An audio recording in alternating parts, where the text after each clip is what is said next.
네.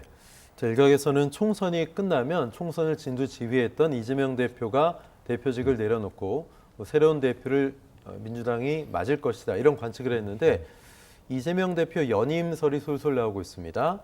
8월 전당대회에서 새 대표를 선출하면 2년 임기를 마치는 이재명 대표가 차기 당대표 후보군이 벌써 물망에 오르고 있는데 친명들은 좀 준비를 하고 있겠죠. 그런데 사실 연임을 못한다는 규정은 없습니다. 대선 1년 반 전에만 대표직을 내려오면 된다고 하는데 자, 왜 이재명 대표 연임설이 솔솔 나오고 있을까요? 네, 뭐 충분히 예상이 됐던 일이긴 한데요. 그렇게 조국 대표가 두렵냐? 제가 이 말씀을 안 드릴 수가 없어요. 조국 견제다. 네, 그러니까 조국 대표가 막 뜨고 뭐 지난 이제 총선 과정에서 뭐 사실은 이제 진보 지지층 상당수가 옮겨 타고 이러니까 불안하겠죠. 그런데 정말 자기는 대권의 꿈이 있는 분 아닙니까? 그렇다라고 한다면 그러니까 너무 그렇게 과도하게 의식하는 거 별로 도움이 안 됩니다. 좀 더 대범하게 어찌됐건 자기가 좀 더 유리한 지위에 있잖아요. 네. 예, 그런 데서 뭐 좀 쫓아온다 그래서 앞으로 뭐 조국 대표만 있겠습니까? 지금 뭐 이준석 대표도 치고 올라오고 뭐 치고 올라온 사람이 한둘이 아니에요. 자, 근데 그 사람들 막 할 때마다 이렇게 화들짝 놀라갖고 난 이 자리 못 비켜. 이렇게 그 자리만 지키고 있다 그래서 그게 지켜지는 것도 아닐 뿐만 아니라 그게 별로 보탬도 안 된다. 네. 저는 차라리 이번 같은 경우에 과감하게 그냥 대표직 딱 놓고, 예, 그러는 편이 훨씬 더 본인의 향후 대권 행보에도 좀 플러스가 될 거라고 좀 보는데 그렇게 하실런지 잘 모르겠습니다. 네.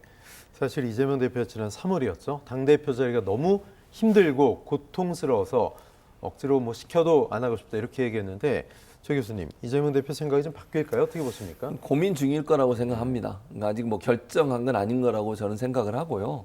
고민을 많이 하고 있는 것 같아요. 그리고 사실은 의견이 좀 분분하기도 합니다. 이 두 개의 의견이. 네. 뭐 친명계가 모두 다 예를 들면 이재명 대표가 연임하길 바라냐 그것도 저는 아니라고 보고요. 의견이 좀 분분한데 여러 가지 고민이 될 거예요. 이건 단순히 그냥 대선을 앞두고서 어떻게 하는 것이 대선의 성공에 유리할까 하는 부분을 고민을 깊이 할 거라고 저는 보고요.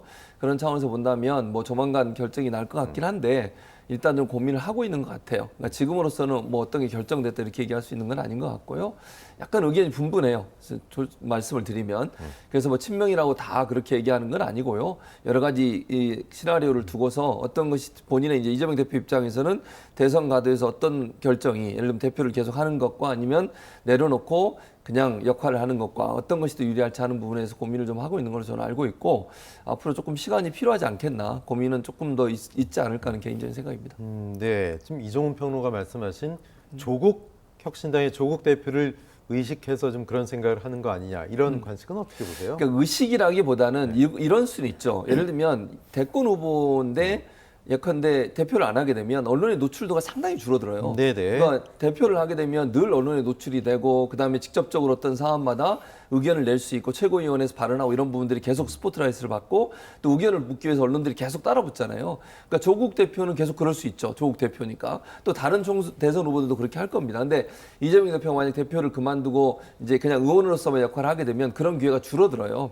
그러니까 노출도가 상당히 떨어질 수 있죠. 이제 이런 부분들이 사실 고민 지점인 건 분명해요. 그러니까 조국 대표를 인식해서라기보다는 대권 후보로서 언론에 자꾸 노출이 되고 그다음에 민주당 전체의 어떤 지지를 끌어모으는 중요한 중심축 역할을 해야 되는데 언론에 자꾸 노출이 안 되고 이슈마다 본인이 등장하지 않게 되면 또 대권 후보인데 역할도 없는데 자꾸 등장하는 것도 이상하잖아요. 그렇게 되면 또 공격 대상이 되거든요.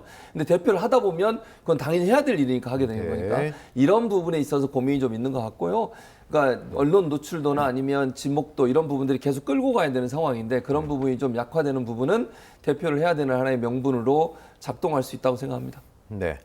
자, 이재명 대표는 현재 7개 사건에서 10개 혐의를 받으면서 재판 중이죠. 그렇기 때문에 사실상 일부 시각은 야당 대표로서의 지위를 계속 유지해야 재판에서 어떤 본인이 좀 더 강한 힘을 발휘할 수 있다. 이렇게 생각하는 거 아니냐. 이런 관측도 있거든요. 이 정도는 어떻게 보십니까? 근데 본인의 입지는 이번 총선 통해서 확고하게 거의 굳어진 이미 거나 다져진 다름없잖아요. 거다. 네. 그러니까 뭐 친명계 의원들 대부분 다 개파 공천 해가지고 예, 뭐 친명계 의원들 대거 탄생했고 또 뭐 이 그야말로 이 저격수들이 좀 많이 이번에 들어왔습니까? 네. 그 논란 끝에도 다 당선이 돼가지고 지금 화포 장전이 지금 잔뜩 돼 있는 상태예요. 제가 보기에 155mm 지금 자주포가 한 10대 이상 되는 것 같은데 뭐가 그렇게 두려우시냐. 그런 얘기를 좀 제가 안 드릴 수가 없고 오히려 이렇게 좀 험악한 그런 이제 향후에 제가 보기에는 꽤나 이제 험악하게 전개될 것 같아요. 윤석열 대통령이 이제 변하지 않는 한은. 네. 그럴 땐 그때 그 이 자주포들 내세워서 그냥 포와 포격전 하시면 되는 거고 본인은 약간 뒤로 좀 빠져 있어도 저는 오히려 더 좀 좋지 않나. 그렇게 좀 생각을 하거든요. 그리고 네. 지금부터 사실은 이제 뭐 이준석 대표 같은 경우에 지금 지방선거 벌써 챙기겠다 이렇게 나서잖아요. 그러니까 차라리 그런 거 하시면 전 될 것 같아요. 그럼 전국 다니시면서 하고 어차피 이재명 대표는 지금 관심의 대상으로부터 벗어날 수가 없습니다. 현재 전국 상황에서 저는 그렇게 생각합니다. 그렇군요. 자, 최 교수님 어떻게 보십니까? 예. 사실은 뭐 만약 연임하게 된다면 여러 득도 있을 것이고 좀 실도 있을 것이고 글쎄요. 사실은 근데 대통령이 된 과거의 대권 주자들 보면 당대표를 끝까지 쥐고 있었던 분은 많지 않거든요. 그렇죠. 어떻게 보세요? 그러니까 왜냐하면 3년이 남아 있잖아요. 네네. 뭐 이제 정상적으로 윤석열 대통령 임기를 마치시면 그럼 2년이라는 동안 하고 1년을 또 쉬어야 돼요. 어차피. 네네. 그러니까 그 1년이라는 기간 동안 어차피 또 못하게 돼 있고요. 대권 후보는 당 대표를 그만둬야 되거든요. 그래서 그 시기적으로 보면 시기는 크게 문제가 된다고 보진 않아요.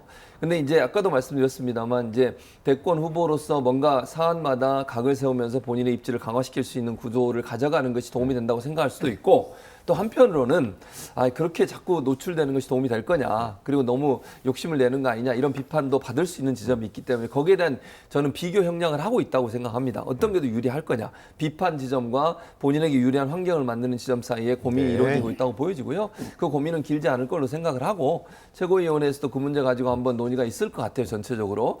그리고 아마 결정이 될 것 같기 때문에 저는 뭐 크게 대표를 하든 안 하든 크게 문제는 없다고 보고 또 사법 리스크라고 하는 것은 이번 대선 과정까지 전혀 영향을 미치는 요소가 아니에요. 그렇기 때문에 이 문제는 더 이상 논의할 뭐 이유도 없다고 보여지고요. 이것 때문에 이걸 하고 안 하고의 결정적 요인으로 작용하지는 않는다고 생각합니다. 알겠습니다. 두 분과 말씀 여기까지 나누겠습니다. 최진봉 교수, 이종훈 평론가 고맙습니다.